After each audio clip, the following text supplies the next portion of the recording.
Hey guys, कैसे हैं आप सभी लोग। उम्मीद करता हूं आप सब बहुत अच्छे होंगे। दोस्तों, आज के इस वीडियो में हम लोग रिवाइज करेंगे चैप्टर नंबर 10, जिसका नाम है accounts and records. Section number 31 से लेकर के सेक्शन नंबर 34 तक हमने चैप्टर नंबर 9 में पढ़ा था। अब उससे आगे सेक्शन नंबर 35 से कंटिन्यू करते हैं। ये बात करता है अकाउंट्स एंड अदर रिकॉर्ड्स। ठीक है, सो कौन से रिकॉर्ड्स जो है, कौन से अकाउंट्स मेंटेन करना है। तो यहां पर बोला गया है कोई भी रजिस्टर्ड पर्सन है, ठीक है, every registered person and every owner और ऑपरेटर ऑफ वेयर हाउस और गोडाउन एंड एवरी ट्रांसपोर्टर। ठीक है, सो तीन लोगों की यहां पर बात की गई है। एक तो रजिस्टर्ड पर्सन है, उसको तो compulsorily books of accounts maintain करना ही है। और दूसरा बोला है warehouse keeper and transporter. ये दोनों को केस में बोला है चाहे वो रजिस्टर्ड हो या अनरजिस्टर्ड हो, दोनों ही केसेस में जो है आपको रिकॉर्ड्स मेंटेन करने रहेंगे। ठीक है, अब कहां पर रिकॉर्ड मेंटेन करेंगे, तो देखिए जो भी पर्सन है रजिस्टर्ड पर्सन, वो रिकॉर्ड्स अपने मेंटेन करेगा at his principal place of business. जो आपने सर्टिफिकेट ऑफ रजिस्ट्रेशन में जो प्रिंसिपल प्लेस ऑफ बिजनेस बताया होगा, वहां पर आपको जो है रिकॉर्ड्स मेंटेन करने रहेंगे।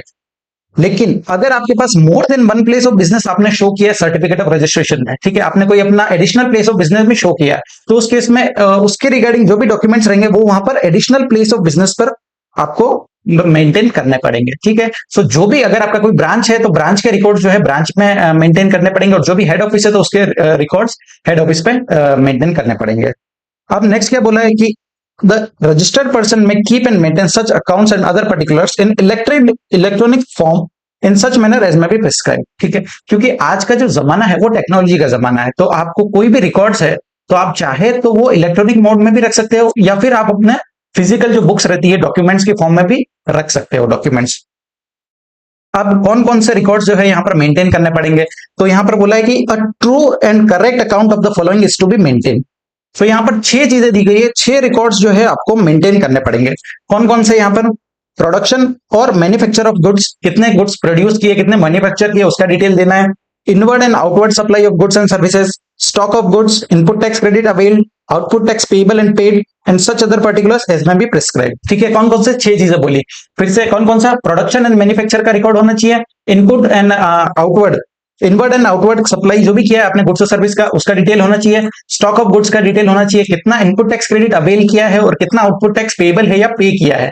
और लास्ट में क्या बोला, सच other particulars as may be prescribe. तो ये सारे अकाउंट्स जो है हर रजिस्टर्ड पर्सन को और warehouse keeper and transporter, इन 3 लोगों को जो है मेंटेन करने पड़ेंगे। नेक्स्ट क्या बोला है कि कमिश्नर चाहे तो वो नोटिफाई कर सकता है कुछ क्लास ऑफ टैक्सेबल पर्सन को टू मेंटेन एडिशनल अकाउंट्स और documents for such purposes as may be specified. मतलब कमिश्नर के पास ये पावर है कि वो कोई क्लास ऑफ टैक्सेबल पर्सन को गाइड कर सकता है कि आपको जो है एडिशनल रिकॉर्ड्स और डॉक्यूमेंट्स मेंटेन करने पड़ेंगे। नेक्स्ट क्या दिया है, where the commissioner considers that any class of taxable person is not in a position to keep and maintain accounts. मतलब अगर कमिश्नर को लगता है कि कोई भी क्लास ऑफ टैक्सेबल पर्सन है जो ये सारे रिकॉर्ड्स जो हमने देखे हैं वो मेंटेन नहीं कर सकता है, तो उस केस में वो जो है रिलैक्सेशन भी दे सकता है उन टैक्सेबल पर्संस को। अब आगे बढ़ते हैं। नेक्स्ट दिया है supply of goods through an auction like T, coffee, rubber. ठीक है, अब ये क्या बात करता है, देखिए अगर कोई भी गुड्स का सप्लाई हो रहा है और वो गुड्स है टी, रबर एंड कॉफी, तो उनका क्या होता है कि जो सप्लाई किया जाता है वो ऑक्शन के थ्रू होता है किसी मंडी में। ठीक है, तो उस केस में क्या होता है कि प्रिंसिपल प्लेस ऑफ बिजनेस या एडिशनल प्लेस ऑफ बिजनेस पे डॉक्यूमेंट्स मेंटेन करना पॉसिबल नहीं होता है। तो वहां पर क्या बोला है, क्लैरिफिकेशन दिया हुआ है कि the principal and the auctioneer may declare the warehouse where such goods are stored as their additional place of business. क्या बोला कि जहां पर भी जो भी वेयर हाउस में वो गुड्स रखे जाते हैं उस प्लेस को प्रिंसिपल या फिर ऑक्शनर जो चाहे तो उस प्लेस को additional place of business show कर सकता है अपने सर्टिफिकेट ऑफ रजिस्ट्रेशन में, और उनको वहां वेयर हाउस में गुड्स स्टोर करना अलाउड होगा। नेक्स्ट क्या बोला है कि अगर बायर जो है जो भी ऑक्शन में गुड्स खरीदता है और वो खरीदने के बाद उन गुड्स को वहीं पर स्टोर करके रखता है, तो उस केस में बायर को भी अपना सर्टिफिकेट ऑफ रजिस्ट्रेशन के अंदर वेयर हाउस को जो है additional place of business declare करना पड़ेगा। ठीक है, और नेक्स्ट क्या बोला है कि प्रिंसिपल एंड ऑक्शनर, प्रिंसिपल और ऑक्शनर दोनों ही चाहे तो मेंटेन कर सकते हैं अपने books of accounts relating to additional place of business at their principal place of business. क्या बोला है, नॉर्मली हमने क्या देखा कि प्रिंसिपल प्लेस ऑफ बिजनेस के जो भी बुक्स ऑफ अकाउंट्स होंगे वो प्रिंसिपल प्लेस ऑफ बिजनेस पे ही रखे जाएंगे, और एडिशनल प्लेस ऑफ बिजनेस के जो भी रिकॉर्ड्स होंगे वो एडिशनल प्लेस ऑफ बिजनेस पे रखे जाएंगे। लेकिन यहां पर एक रिलैक्सेशन दिया हुआ है कि अगर प्रिंसिपल और ऑक्शनर चाहे तो वो मेंटेन कर सकते हैं अपने बुक्स ऑफ अकाउंट्स, जो भी एडिशनल प्लेस ऑफ बिजनेस के जो बुक्स ऑफ अकाउंट्स है वो अपने प्रिंसिपल प्लेस ऑफ बिजनेस पे मेंटेन करके रख सकते हैं। और प्रिंसिपल और ऑक्शनर दोनों ही जो है एलिजिबल होंगे आईटीसी के लिए, जो भी उन्होंने इनपुट्स यूज किए हैं उनका उनको क्रेडिट मिल जाएगा। अब नेक्स्ट आगे बढ़ते हैं। नेक्स्ट दिया हुआ है कि additional record to be maintain by specified person. So यहाँ पर कुछ स्पेसिफाइड पर्सन दिए जिनको ये एडिशनल रिकॉर्ड्स भी मेंटेन करने पड़ेंगे। हमने सेक्शन नंबर 35 सबसेक्शन 1 में देखा कि 6 रिकॉर्ड्स जो है वो एवरी पर्सन को, एवरी रजिस्टर्ड पर्सन को मेंटेन करने पड़ेंगे, ठीक है। लेकिन उसके अलावा यहाँ पर कुछ एडिशनल रिकॉर्ड्स दिए गए, वो भी मेंटेन यहाँ पर करने पड़ेंगे। सो वन बाय वन देखते हैं। सबसे पहले दिया हुआ है रजिस्टर्ड पर्सन के। सो रजिस्टर्ड पर्सन को कौन कौन से एडिशनल रिकॉर्ड्स मेंटेन करने पड़ेंगे? तो in addition to the particulars mention in section number 35(1), the rules also provide that the registered person is required to maintain a true and correct account of the goods or services imported and exported। मतलब जितने भी goods import किए या export किए तो उनका details भी यहाँ पर मेंटेन करना पड़ेगा।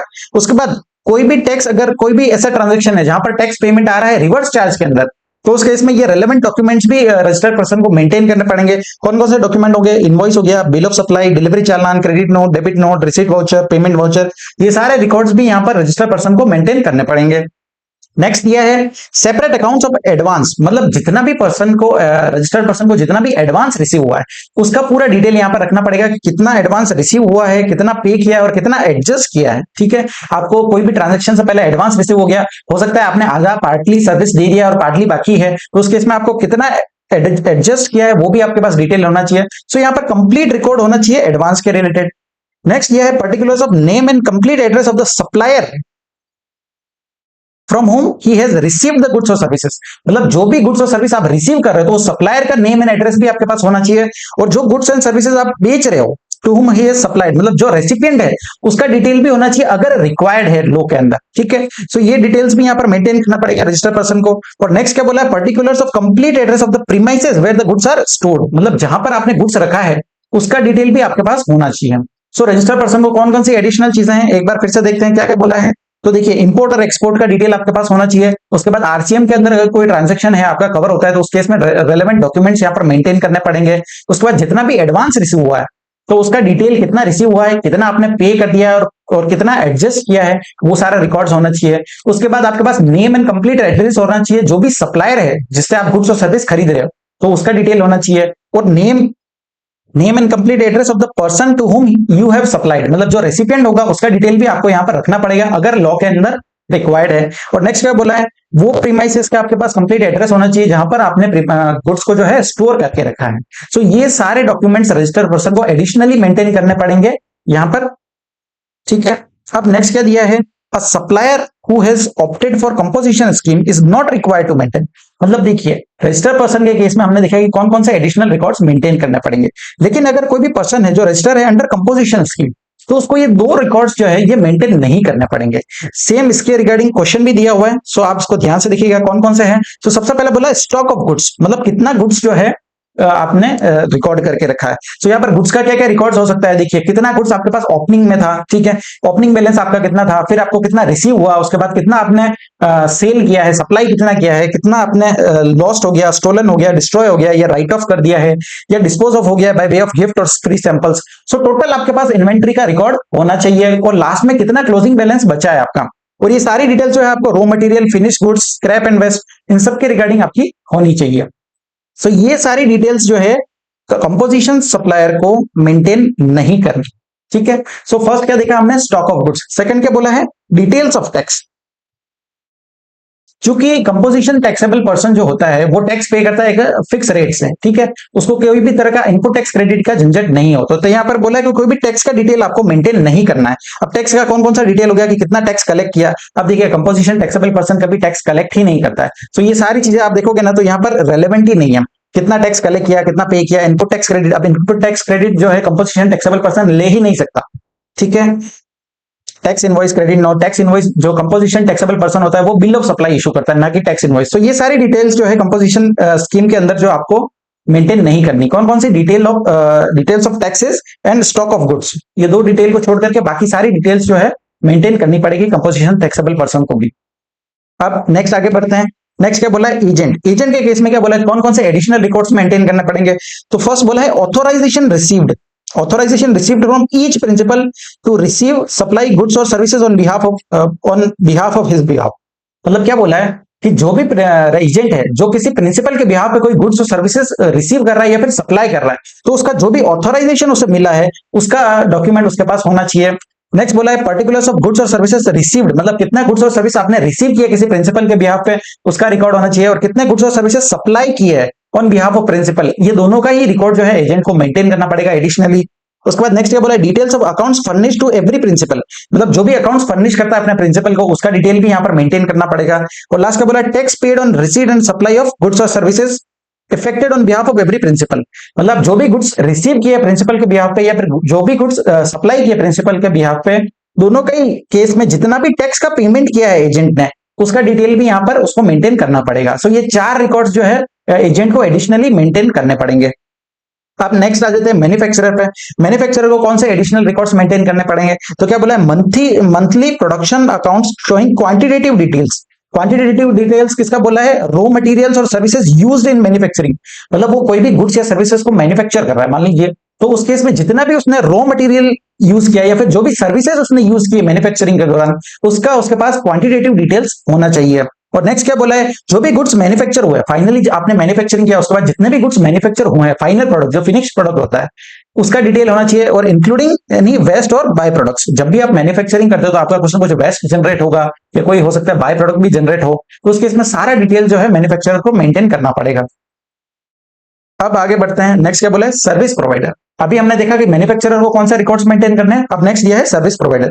तो सर्विस प्रोवाइडर को क्या बोला है, account showing quantitative details of goods used in the provision of service, मतलब जो भी आप सर्विस दे रहे हो वो सर्विस देने के दौरान आपने जो भी गुड्स का यूज किया है उसका क्वांटिटेटिव डिटेल्स जो है सर्विस प्रोवाइडर को यहाँ पर रखना पड़ेगा, मेंटेन करना पड़ेगा। और नेक्स्ट क्या बोला है डिटेल्स ऑफ इनपुट सर्विस, मतलब आपने जितने गुड्स यूज किए सर्विस देने के लिए उसका डिटेल भी रखना है, और जितना आपने इनपुट सर्विस लिया है उसका डिटेल भी यहाँ पर मेंटेन करना पड़ेगा, कितना इनपुट सर्विस यूटिलाइज किया है, एंड सर्विसेज सप्लाइड, मतलब आपने कितना सर्विस जो है दिया है अपने कस्टमर्स को। तो ये सारा डिटेल्स जो है सर्विस प्रोवाइडर को यहाँ पर मेंटेन करना पड़ेगा।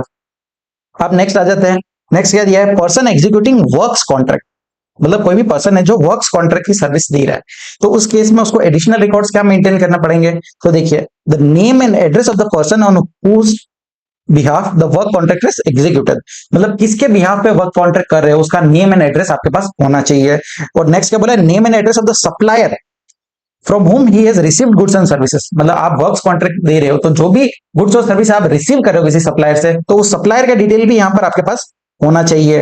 नेक्स्ट बोला है description value and quantity of goods और सर्विसेज रिसीव्ड और utilise in the execution of work contract, मतलब जितने भी गुड्स आपने रिसीव किए हैं या फिर यूटिलाइज किए हैं वर्क्स कॉन्ट्रैक्ट के दौरान उसका डिटेल होना चाहिए वर्क कॉन्ट्रैक्टर के पास। और लास्ट क्या बोला है the details of payment received in respect of each works contract, जितना आपको पेमेंट रिसीव हुआ है उसका भी डिटेल होना चाहिए। सो कौन कौन सी चीजें, 4 चीजें यहाँ पर आपको याद रखनी है वर्क्स कॉन्ट्रैक्ट के रिगार्डिंग। कौन कौन सी, स्टार्टिंग के 2 चीजें सेम है, क्या बोला है नेम एंड एड्रेस होना चाहिए आपका जो पर्सन के बिहाफ पे आप वर्क्स कॉन्ट्रैक्ट एग्जीक्यूट कर रहे हो, और सेकंड क्या बोला नेम एंड एड्रेस होना चाहिए वो पर्सन का जो आपको सप्लाई कर रहा है गुड्स एंड सर्विसेज को, ठीक है। और थर्ड क्या बोला है डिस्क्रिप्शन वैल्यू क्वांटिटी होना चाहिए कि आपने कितना गुड्स और सर्विसेज रिसीव किया है और कितना यूटिलाइज किया है for execution of works contract. और लास्ट क्या बोला है कि कितना पेमेंट आपको रिसीव हुआ है in respect of each works contract, जितना भी पेमेंट आपको रिसीव हुआ है। तो ये चारों डिटेल्स जो है वर्क कॉन्ट्रैक्टर को यहाँ पर एडिशनली मेंटेन करनी पड़ेगी। नेक्स्ट आ जाते हैं custodian and clearing and forwarding agent. अब ये क्या होता है, कोई भी कस्टोडियन है जो आपके गुड्स को कस्टडी लेकर के रखता है, तो उस केस में उसको क्या एडिशनल रिकॉर्ड्स मेंटेन करने पड़ेंगे। तो सिंपल दिया है कि उसको true and correct records maintain करने पड़ेंगे जो भी गुड्स उसको हैंड ओवर किए गए, ठीक है। सो कस्टडी जो भी गुड्स का उसको कस्टडी दिया हुआ है उसका पूरा उसके पास डिटेल्स होना चाहिए, ठीक है। In respect goods handled by him on behalf of such registered person and shall produce the details thereof as and when required by the proper officer. So उसको जितने गुड्स हैंडल करने के लिए जितने गुड्स का custody दिया है उसका पूरा रिकॉर्ड होना चाहिए, और जब भी उससे प्रॉपर ऑफिसर मांगे कोई इंस्पेक्शन के दौरान या कोई भी इन्वेस्टिगेशन के दौरान तो उसको प्रोड्यूस करना पड़ेगा वो सारी डिटेल्स, ठीक है।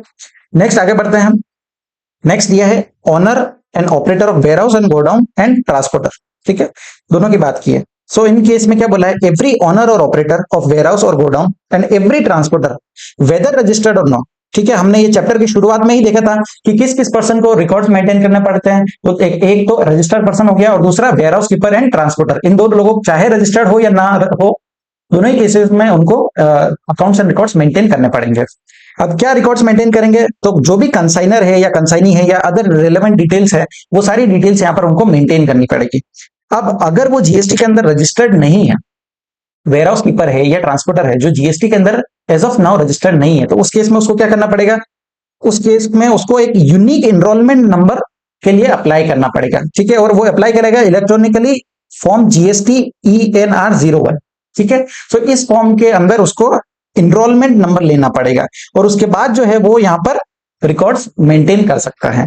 अब ट्रांसपोर्टर के केस में क्या बोला है, any person engage in the business of transporting goods shall maintain records of goods transported, मतलब कितने गुड्स उसने ट्रांसपोर्ट किए उसका डिटेल उसको मेंटेन करना है, कितने गुड्स डिलीवर कर दिए हैं उसका डिटेल होना चाहिए, और कितने गुड्स स्टोर्ड इन ट्रांजिट, मतलब कितने गुड्स जो है जो अभी ट्रांजिट में है।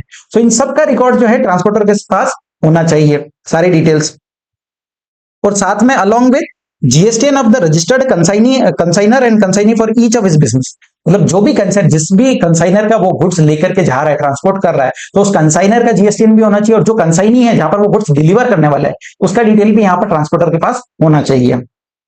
नेक्स्ट क्या बोला है, ओनर और ऑपरेटर है कोई वेयरहाउस का या गोडाउन का, तो उसको यहाँ पर एडिशनल रिकॉर्ड्स क्या मेंटेन करने पड़ेंगे, तो सिंपली क्या बोला है कि कितने गुड्स जो है आपने वेयरहाउस में स्टोर करके रखे हैं उसका आपको पास डिटेल रहना चाहिए, including the particulars related to dispatch, movement, receipt, disposal of such goods, मतलब वेयरहाउस के अंदर कितने गुड्स आपने रखे हैं, कितना रिसीट हुआ है, कितना डिस्पैच किए हैं, ठीक है, डिस्पोज ऑफ कितने किए, सारा रिकॉर्ड जो है यहाँ पर वेयरहाउस कीपर को रखना पड़ेगा।